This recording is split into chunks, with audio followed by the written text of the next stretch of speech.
Welcome to Chitra சமையல். இன்னைக்கு நம்ம ரசம் சாதம் செய்ய போகிறோம்.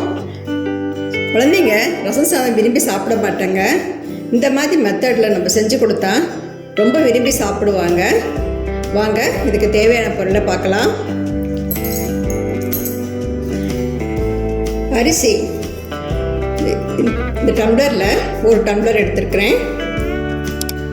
அதோட துவரம் பருப்பு ஒரு ஸ்பூன் போட்டு 1 மணி நேரம் ஊற வச்சுருக்கிறேன்.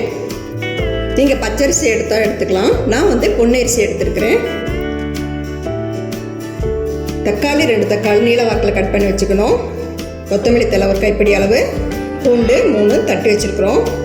பெருங்காயம் 1 ஸ்பூன், கடுகு உளுத்தம் பருப்பு 1 ஸ்பூன், மிளகு சீரகம் 1 ஸ்பூன், 2 கலந்து 1 ஸ்பூன் மிக்சியில் அடித்து இந்த மாதிரி எடுத்துருக்குறோம். கருவேப்பிலை 1 கொத்து, மஞ்சத்தூள் 1/4 ஸ்பூன், மிளகாத்தூள் 1, மிளகாய் 1 பச்சை மிளகாய், சாம்பார் பொடி 1 ஸ்பூன். வாங்க இது செய்ய ஆரம்பிக்கலாம். அடுப்பில் ஒரு வடைச்சட்டி வச்சுக்கிட்டோம். ரசம் சாதத்துக்கு நெய் யூஸ் பண்ணிக்கலாம். உங்களுக்கு வேணால் எண்ணெய் ரீஃபண்ட் ஆயில் கூட யூஸ் பண்ணிக்கோங்க. நான் 2 ஸ்பூன் நெய் எடுத்துக்கிட்டேன். இன்றைக்கி நெய் காய்ச்சிடுச்சு. இப்போ நம்ம கடுகு உளுத்தம் பருப்பு பெருங்காயத்தூள் போட்டுக்கலாம்.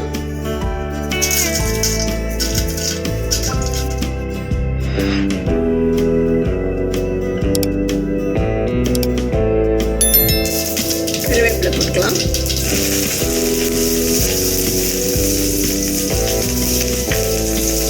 அடுப்பை சிம்மில் வச்சுக்கலாம். அது கூட மிளகு சீரகம்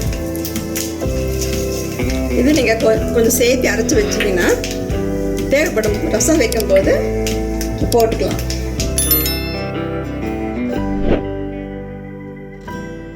இப்போ பூண்டு போட்டுக்கலாம். ஒருத்தருக்கு பூண்டு பிடிக்காது. ஆனால் பூண்டு சேர்த்தோம்னா இன்னும் மணமாக இருக்கும். கொஞ்சம் வாழைத்தள்ளி நம்மளுக்கு வராது.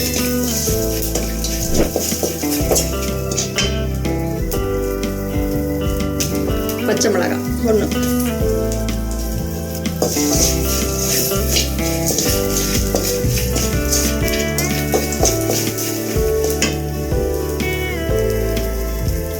தக்காளி 2 தக்காளி கட் பண்ணி வச்சுருக்கோம்ல, புதுசாக அது போட்டுக்கலாம்.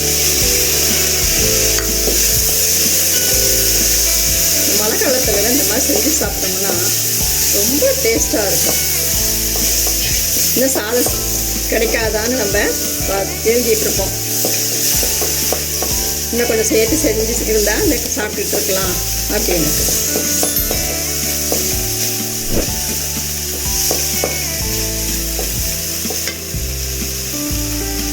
மஞ்சத்தூள், சாம்பார் பொடி,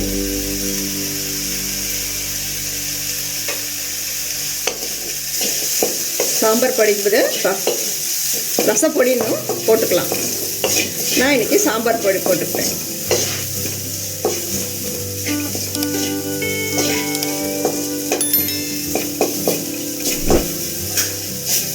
இந்த மாதிரி வறுத்து எடுத்துக்கலாம். பாருங்க மணமாக இருக்கு. இந்த டம்ளர் அளவில் தான் நான் அரிசியும் துவரம் பருப்பு எடுத்திருக்கேன். இதே அளவில் 1 டம்ளர் புளிக்கரைசல் ரசம் சாதத்துக்கு தேவையானது. அது கரைச்சி ஊற வச்சு புளியை கரைச்சி வடிகட்டி வச்சிருக்கிறேன். இதை ஊற்றிக்கலாம். இந்த டம்ளர் அளவில்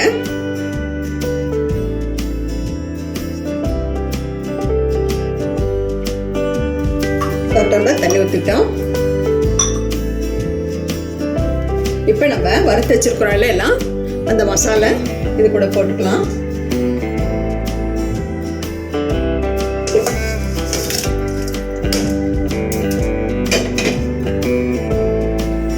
கொதிக்கட்டும்.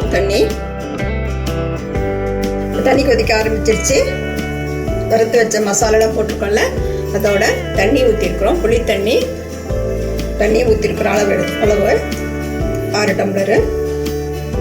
கொதிக்க ஆரம்பிச்சிருச்சு. இப்போ தேவையான உப்பு போட்டுக்கலாம். இப்போ அரிசி, துவரம் பருப்பு ஊற வச்சுருக்கோம்ல, 1 ஸ்பூன் துவரம் பருப்பு, அரிசி எல்லாமே இதில் போட்டுக்கலாம். கொஞ்சமாக கொத்தமல்லி தழையை தூவிக்கலாம்.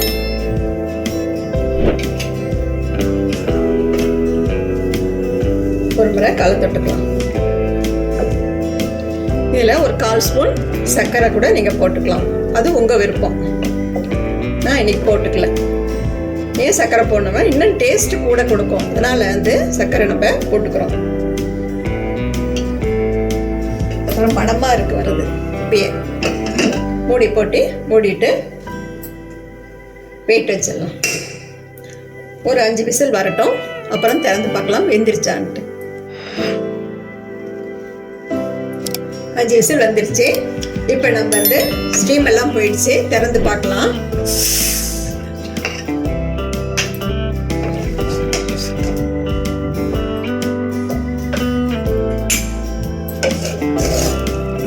பாருங்க, கம்ம வாசனத்தோட ரசம் சாதம் ரெடி ஆயிடுச்சு. இப்போ வெந்திருச்சா பார்க்கலாம்.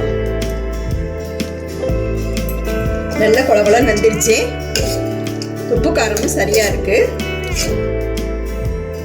இப்போ கொத்தமல்லி தழையை தூவிக்கலாம்.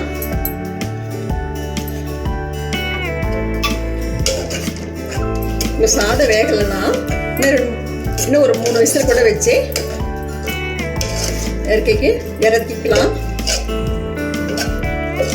அது குழகுலன்னு இருந்தா ரொம்ப டேஸ்டா இருக்கும். பாருங்க ரொம்ப குழகுலன்னு இருக்கு. இந்த மாதிரி இருந்தா ரொம்ப விரும்பி சாப்பிடுவாங்க. குழந்தைங்களும் வேண்டான்னு சொல்லிட்டு ஒரு தட்டத்தில் போட்டு ஸ்பூன் வச்சு கொடுத்தாங்கன்னா நல்லா சாப்பிட்டுக்குவாங்க. ரொம்ப மணமாக வந்திருக்கு, டேஸ்டாகவும் இருக்கு. இப்போ வந்து ஒரு தட்டத்தில் நம்ம பரிமாறிக்கலாம். ரசம் சாதம் ரெடி ஆயிடுச்சு. ஒரு தட்டில் பரிமாறிட்டோம். ரொம்ப டேஸ்டாக இருக்குது. சாப்பிட்டு பார்க்கும்போது நீங்களும் உங்கள் வீட்டில் இதே அளவோட செஞ்சு பாருங்கள். லஞ்ச் பாக்ஸுக்கும் இதை குழந்தைங்களுக்கு, வேலைக்கு போகிறவங்களுக்கு கொடுத்துடலாம். இந்த வீடியோ உங்களுக்கு பிடிச்சிருந்தா சித்ரா சமையலுக்கு லைக் பண்ணுங்கள், கமெண்ட்ஸ் பண்ணுங்கள், சப்ஸ்கிரைப் பண்ணுங்கள். உணவே மருந்து. மிக்க நன்றி. இந்த வீடியோ உங்களுக்கு பிடிச்சிருந்தா சித்ரா சமையலுக்கு லைக் பண்ணுங்க, ஷேர் பண்ணுங்க, சப்ஸ்கிரைப் பண்ணுங்க. உங்களுடைய கருத்துக்களை கமெண்ட் செக்ஷன்ல பதிவு பண்ணுங்க. உணவே மருந்து.